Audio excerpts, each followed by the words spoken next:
अचार खाना किसे नहीं पसंद है। यही सोचकर पल्लवी ने अचार की दुकान लगाई थी। वो हर रोज सुबह सुबह दुकान खोलकर बैठ जाती थी। अचार ले लो, अचार, नींबू, मिर्ची, लहसुन, आम और मिक्स सब्जी अचार है मेरे पास। अचार ले लो, अचार। पल्लवी को बचपन से ही अचार बनाने का बहुत ज्यादा शौक है। बचपन में उसकी माँ अचार बनाने के लिए आम काटती थी और वो पास ही में बैठकर देखती थी। माँ, कच्चे आम क्यों काट रही हो? अभी तो ये पके भी नहीं है। कच्चे आम से अचार बनाऊंगी बेटी, तू भी सीख ले, बाद में काम आएगा। पल्लवी अपनी माँ को अचार बनाते हुए देखती रही और वो खुद सीख गई। उसके बाद वो बड़ी हो गई और उसकी शादी हो गई और शादी के बाद से ही उसकी जिंदगी में कलेश शुरू हो गया। पल्लवी के परिवार वाले गरीब थे, इसीलिए दहेज में ज्यादा कुछ दे नहीं पाए। लेकिन पल्लवी की माँ ने 10 जार अचार भेज दिया और ये देखकर उसकी जेठानी कोकिला ने टॉन्ट मारा। माँ जी, आंखें खोल कर देखिए, कैसी देहाती बहू घर लाई है, दहेज के नाम पर अचार भेजा है बस। लेकिन पल्लवी की सास जानकी बहुत अच्छी थी। उसने कहा, तो क्या हुआ, मुझे तो दहेज में कुछ भी नहीं चाहिए था, फिर भी अचार तो भेजा है उसकी माँ ने। दीदी, आप एक बार चख कर तो देखिए, आपको मजा आ जाएगा। नहीं नहीं, मुझे कोई जरूरत नहीं है। सुबह सुबह नाश्ते में आलू के पराठे के साथ पल्लवी ने सभी को मिक्स्ड सब्जी अचार भी दिया। लीजिए माँ जी, पराठे के साथ अचार लीजिए। वाह बहू, ये तो सुनकर ही बहुत अच्छा लग रहा है, पता नहीं खाने में कितना स्वादिष्ट होगा। पल्लवी ने जेठानी से कहा, दीदी आपको भी दूं? नहीं नहीं, मैं ये सब अचार वचार नहीं खाती हूँ। ठीक है दीदी, जैसी आपकी मर्जी। सभी ने खाना शुरू किया और अचार मुंह में देते ही जानकी ने कहा, छोटी बहू, तुम्हारा जवाब नहीं है। मुझे तो इतनी खुशी हो रही है, अब मैं पूरी जिंदगी ऐसा अचार खा सकूंगी। पल्लवी के पति, यहाँ तक कि कोकिला के पति ने भी पल्लवी की तारीफ की। कोकिला मन ही मन चलने लगी। ऐसा क्या है इस अचार में? वैसे स्मेल तो बढ़िया है। कोकिला के मुंह में पानी आ गया, लेकिन वो शर्म के मारे मांग नहीं पाई। खाना खाकर सभी अपने अपने काम में लग गए। तब कोकिला चुपके से रसोई में घुस गई और अचार खाने लगी। ये तो सच में बहुत अच्छा है, कैसे बनाती है पल्लवी ये सब? तभी पल्लवी वहां आ गई और कोकिला को अचार खाते हुए देख लिया। अरे दीदी, क्या कर रही हो यहाँ? अचार खा रही हो क्या? हाँ। कौन, मैं? नहीं तो। अरे वो, हाँ, मैं देख रही थी कि सब लोग इतनी तारीफ क्यों कर रहे थे। तो क्या लगा आपको, दम है अचार में? नहीं, उतना भी खास नहीं है, मैं इससे टेस्टी अचार बना सकती हूँ। अच्छा, तो कभी बनाकर खिलाइए। खिलाऊंगी, जब टाइम आने दो, जरूर खिलाऊंगी। कोकिला चली गई। पल्लवी को हंसी आई। बेचारी दीदी, अचार खाने का मन भी है लेकिन घमंड भी तो दिखाना है। ऐसे कुछ दिन बीता। पल्लवी और कोकिला के पतियों का एक बिजनेस था, लेकिन अचानक से बिजनेस में घाटा आ गया और घर चलाने के लिए दोनों को लोन लेना पड़ा। लोन चुकाने के लिए फिर से लोन लेना पड़ा। ऐसे ही दोनों कर्ज में डूब गए और एक दिन तो कुछ लोग घर पर आ गए। अरे भैया, कब लौटाएगा हमारा पैसा है? बस 2 महीने का वक्त देता हूँ, पैसा नहीं मिला तो जेल भेज दूंगा, बता रहा हूँ। नहीं नहीं, पैसा लौटा दूंगा, भरोसा रखिए। उन लोगों के जाने के बाद पल्लवी और कोकिला के पति रोनित होने लगे। पता नहीं पैसे कहाँ से आएंगे, हमारे पास तो एक फूटी कौड़ी नहीं है। पल्लवी ने दोनों को रोते हुए देखकर कहा, मैं कुछ कर सकती हूँ क्या? तुम क्या करोगी? मैं अचार बेच सकती हूँ, वैसे भी बाजार में अच्छे अचार नहीं मिलते हैं। हाँ, ये अच्छा आइडिया है। कोकिला, तुम भी पल्लवी के साथ मिलकर बिजनेस कर सकती हो, हमारी कुछ मदद हो जाएगी। लेकिन कोकिला पल्लवी से जलती थी। उसने कहा, नहीं, मैं अलग से दुकान खोलूंगी, देखना मुझसे ही लोग ज्यादा खरीदेंगे। चाहे किसी से भी खरीदे दीदी, घर में पैसा आएगा, यही बड़ी बात है। और अगले दिन दोनों फुटपाथ पर ठेला लगाकर अचार बेचने लगी। कोकिला ने अपने हाथों से अचार बनाया था, लेकिन उसके अचार में वो बात कहाँ थी। पल्लवी को सालों का तजुर्बा था, उसके अचार की महक से लोग उसी के ठेले पर आने लगे। स्मेल तो बढ़िया है, आम का अचार दे दो मुझे। मुझे मिक्स्ड वाला। हाँ बहन जी, सबको मिलेगा, आराम से आराम से। पल्लवी को अचार बेचते हुए देखकर कोकिला को जलन होने लगी। ये पल्लवी तो एक के बाद एक जार खाली कर रही है, घर में मेरी बेइज्जती होगी, मुझे कुछ करना होगा। कोकिला चाहे कैसे भी अचार बना ले, लेकिन पल्लवी को टक्कर देना मुश्किल था। 1 महीने बाद जब पल्लवी ने आधा कर्जा चुका दिया, तब सभी पल्लवी के गुणगान करने लगे।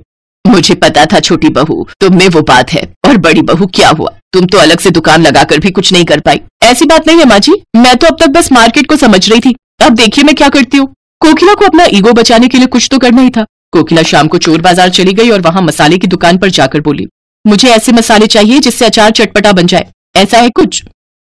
हाँ बहन जी, ये लीजिए चाइनीज मसाले और ये लीजिए चाइनीज तेल है। इन दोनों चीजों से अचार बनाएंगी तो अचार माँ कसम स्वादिष्ट बनेगा। हाँ, और पैसा भी कम लगेगा। हाँ, मतलब कि ज्यादा प्रॉफिट, समझी? कोकिला को ये बात पसंद आई। उसने उसी तेल और मसाले से अचार बनाया, लेकिन उसे नहीं पता था कि उस तेल और उन मसालों से लोग बीमार पड़ जाते हैं और उसी वजह से उन सब चीजों को यहाँ बैन किया गया है। कोकिला को तो बस प्रॉफिट की पड़ी थी। पल्लवी शुद्ध सरसों के तेल से अचार बनाती थी। अगले दिन कोकिला सभी को फ्री में अचार खिलाने लगी। चटपटा अचार खाकर ज्यादातर लोगों ने कोकिला से ही अचार खरीदा। घर लौटकर कोकिला पल्लवी को नीचा दिखाने लगी। क्या रे छोटी, बोला था ना मैं भी बना सकती हूँ अचार। आज तो सभी ने मुझसे ही अचार खरीदा। कोई बात नहीं दीदी, हम दोनों के बीच में कोई कंपटीशन थोड़ी चल रहा है। ऐसे ही अगले 2-3 दिन तक कोकिला से ही सभी अचार खरीदने लगे और उसके बाद ज्यादातर लोग बीमार पड़ गए। किसी का पेट खराब हो गया तो किसी को अस्पताल में एडमिट कराना पड़ा। ये सुनकर कोकिला के पास फूड इंस्पेक्टर आ गए। आपका अचार खाकर लोगों की तबीयत खराब हो रही है, किस चीज से बनाती हैं आप अचार? चाइनीज तेल और मसाले देखकर इंस्पेक्टर के होश उड़ गए। आपको पता है इन सब चीजों को यहाँ बैन किया गया है, आप इन्हीं चीजों से अचार बनाती हैं। चलिए, आपको जेल जाना होगा, चलिए। जेल? नहीं नहीं साहब, मुझे छोड़ दीजिए, मुझसे गलती हो गई। कोकिला रोने धोने लगी, लेकिन इंस्पेक्टर भी छोड़ने के मूड में नहीं थे और तभी पल्लवी आई और इंस्पेक्टर ने उसे पहचान लिया। अरे, आप वही अचार वाली हो ना? आपके अचारों के तो दूर दूर तक चर्चे हैं। हाँ जी सर, ये मेरी जेठानी है, उनसे गलती हो गई, छोड़ दीजिए सर। चलिए ठीक है, आपके कहने पर छोड़ रहा हूँ, लेकिन याद रखिए आप इन सब चीजों से अचार नहीं बना सकती, समझ गई? पल्लवी ने कोकिला को जेल जाने से बचा लिया। तब जाकर कोकिला को होश आया। मुझे माफ कर दो पल्लवी, मैंने तुम्हें बहुत बुरा भला कहा है, मैं लालच में आ गई थी। कोई बात नहीं दीदी, गलती सबसे होती है, अब से हम एक साथ काम करेंगे। उसके बाद जेठानी और देवरानी एक साथ अचार की दुकान खोलकर बैठ गई और बहुत तरक्की करने लगी और ऐसे ही सभी खुशी खुशी रहने लगे। अम्मा 30 रुपए की जामुन कर दो। हाँ हाँ बिटिया, देती हूँ, ये लो। मम्मी, ये बूढ़ी अम्मा इस उम्र में भी कितना काम कर रही हैं। हाँ बेटा, शायद इनका इस दुनिया में कोई नहीं होगा, तभी तो इतनी उम्र में भी खुद काम कर रही हैं। चलो बेटा, ऑटो वाला वेट कर रहे हैं। उस औरत की बातों को सुनकर जानकी नाम की उस बूढ़ी औरत की आंखें भर आती हैं और वो अपने आप से ही बातें करने लगती है। हाँ, आज मैं इस दुनिया में अकेली हूँ, पर कल तक मैं अकेली नहीं थी, मेरा भी परिवार था। पर सुनो जी, पापा को गए 1 महीना हो गया, पर तुम्हारी माँ अभी तक सदमे से बाहर नहीं आई। घर के सारे काम मैं करूँ और वो आराम से बैठकर रोटियां तोड़े। मैं कोई नौकरानी नहीं हूँ, तुम इन्हें किसी वृद्धाश्रम में छोड़ाओ, मैं तंग आ गई हूँ इनसे। तुम जानती भी हो सुधा, तुम क्या बोल रही हो? ये घर माँ के नाम है, अगर माँ चली गई तो उनके साथ ये घर भी चला जाएगा, फिर रहना सड़क पर। बात करती हो, लाओ मेरा टिफिन दो, मैं लेट हो रहा हूँ। विनोद काम पर चला जाता है, तभी जानकी मंदिर से आ जाती है। पोता सूरज भी साथ था। मम्मी देखो, दादी माँ और मुझे प्रसाद में खीर मिली, आप भी खाओ ना मम्मी। मुझे नहीं खानी, और चुपचाप जल्दी से खीर खत्म कर और पढ़ने बैठ। एक संडे का दिन होता है और पूरा दिन तू घूमने फिरने में लगा देता है। और माँ जी, आपको जब मैंने बोला था आज मशीन लगाकर कपड़े धो देना, तो आपसे कपड़े तो धुले नहीं, सुबह सुबह पूजा करने मंदिर चली गई। अब मशीन लगाकर कपड़े धो लो, बड़ी मेहरबानी होगी। चिंता मत करो बहू, मैं बस मशीन लगाने ही जा रही हूँ। सुधा का यही स्वभाव था, वो अपनी सास जानकी पर अत्याचार करती थी। घर के सारे काम जानकी ही करती थी। पति के दुनिया से चले जाने के बाद जानकी पर मुसीबतों का पहाड़ टूट पड़ा। जानकी की बहू सुधा तो इसी फिराक में थी कि किस तरह से जानकी को इस घर से धक्का देकर उनके घर की मालकिन बन जाए, और उसे मौका मिल ही गया। अरे मैं मर गई, ये गर्म पानी बाल्टी में किसने रखा था? मेरा हाथ जल गया। जरूर ये काम माँ जी का है, वो तो चाहती है कि मैं मर जाऊं और उन्हें इस घर में आराम से रहने को मिले। क्या हुआ सुधा, तुम्हारा हाथ कैसे जल गया? ये सब तुम्हारी माँ के कारण हुआ है। उन्होंने जानबूझकर बाल्टी में गर्म पानी भर कर रखा था ताकि मैं नहाने जाऊं तो मैं जल जाऊं। अब मैं इस घर में एक पल भी नहीं रहूंगी, मैं जा रही हूँ यहाँ से। माँ, आपको शर्म आनी चाहिए, आपकी वजह से आज मेरा घर परिवार टूट रहा है। आप कहीं चली क्यों नहीं जाती हो? मेरी इसमें कोई गलती नहीं विनोद बेटा, मुझे तो बहू ने ही कहा था कि उसे गर्म पानी से नहाना है, और मैंने उसे कहा भी था कि बाल्टी में गर्म पानी मैंने रख दिया है। मुझे नहीं पता कि ये बहू ऐसा क्यों कर रही है। तुम बेकार में ही मुझ पर नाराज हो रहे हो। हाँ हाँ, मैं ही झूठी हूँ, आप ही सच्ची हो। रहो अपने बेटे के साथ, सूरज स्कूल से आ जाए तो मैं उसे लेकर चली जाऊंगी। चिंता मत करो सुधा, मैं कोई ना कोई इंतजाम कल तक कर ही लूंगा, पर माँ इस घर में नहीं रहेगी। विनोद काम पर चला जाता है और सुधा अपने कमरे में जाकर सो जाती है। कुछ देर बाद सूरज स्कूल से आता है, तब वो उठती है। मम्मी दादी कहाँ हो सब? अरे मेरा राजा बेटा आ गया, चल तू बैठ, मैं तेरे लिए अभी खाना लगाती हूँ। माँ जी, खाना बन गया या नहीं? अरे ये कहाँ चली गई? मम्मी दादी कहाँ चली गई? उन्होंने मुझे बोला था आज वो मुझे पार्क में झूला झुलाने ले जाएंगी। सुधा पूरे घर में देखती है पर उसे कहीं भी जानकी नजर नहीं आती। वो विनोद को फोन मिलाती है। विनोद घर आता है। विनोद, सूरज माँ जी से मिलने के लिए रो रहा है, अब उसे कैसे समझाए? चिंता मत करो सुधा, मैं सूरज को समझाता हूँ। सूरज बेटा रोते नहीं है, तुम्हारी दादी जी हरिद्वार गई हैं, वहाँ एक बहुत बड़ी पूजा होने वाली है, इसलिए उन्हें आने में थोड़ा समय लगेगा। कुछ दिनों बाद तुम्हारी दादी आ जाएंगी, ठीक है? सुधा और विनोद किसी तरह सूरज को समझा देते हैं, पर वो दोनों जानकी के बारे में कुछ भी पता करने के बारे में नहीं सोचते। जानकी सड़कों पर अकेली बेसहारा घूम रही थी। जानकी के पास जो थोड़े बहुत पैसे थे वो लेकर वो दूसरे शहर आ गई और एक झुग्गी में रहकर अपना गुजारा करने लगी। अब तो बहुत से झुग्गी वाले जानकी को जानते थे। जानकी को घर से निकले आज 10 साल हो गए। पिछले 10 सालों से जानकी अपने परिवार से दूर है, पर विनोद और सुधा ने उसे ढूंढने तक की कोशिश नहीं की। गर्मियों का सीजन आया तो जानकी ने मंडी से जामुन खरीदे और जामुन बेचने लगी। आज 80 साल की उम्र में जानकी इस दुनिया में परिवार के होते हुए भी अकेली है और आज भी खुद से कमाकर अपनी जिंदगी गुजार रही है। जानकी काकी, घर चल रही हो? मैं घर ही जा रही हूँ। शोभा बिटिया, अभी बहुत जामुन पड़े हैं, मैं सोच रही हूँ कुछ देर और बैठ जाती हूँ, थोड़े और बिक जाएंगे तो नुकसान नहीं होगा। लाला के जामुन के पैसे लौटाने हैं, घर ले गई तो जामुन खराब हो जाएंगे।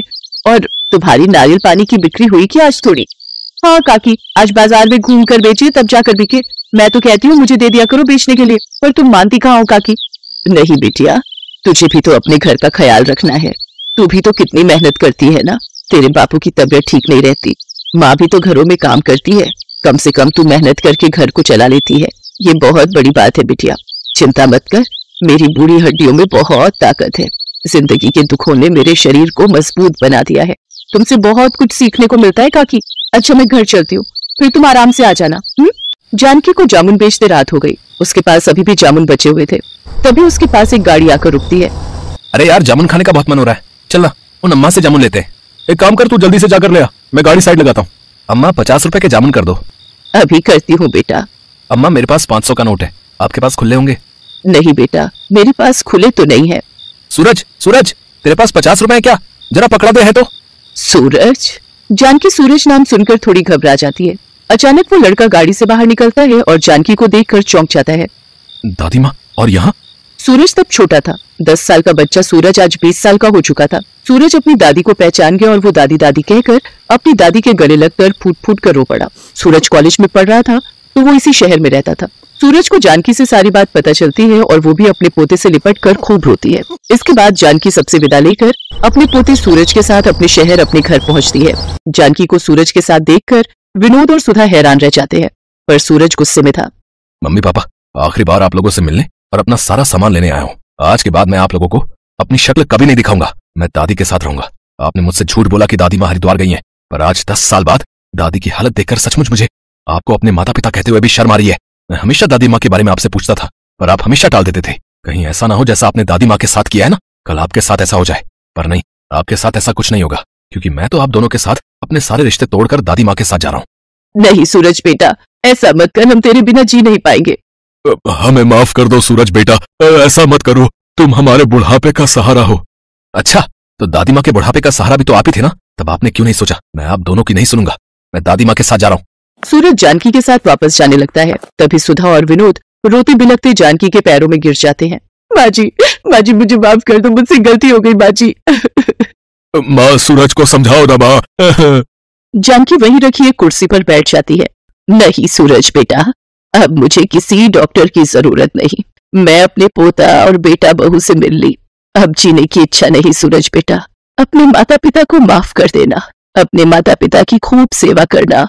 माता पिता का आशीर्वाद भगवान का आशीर्वाद होता है। हमेशा खुश रहना बच्चों। इतना कहते ही जानकी की गर्दन एक ओर लुढ़क गई। ऐसा लग रहा था मानो वो अपने बेटा बहू और पोते से मिलने के लिए ही अब तक इस दुनिया में जिंदा थी। विनोद और सुधा की आंखों में शर्मिंदगी के आंसू थे। सूरज अपनी दादी से लिपटकर बहुत रोता है। आज उसकी दादी गरीबी में जिंदगी के दुखों को झेलते हुए इस दुनिया से जा चुकी थी।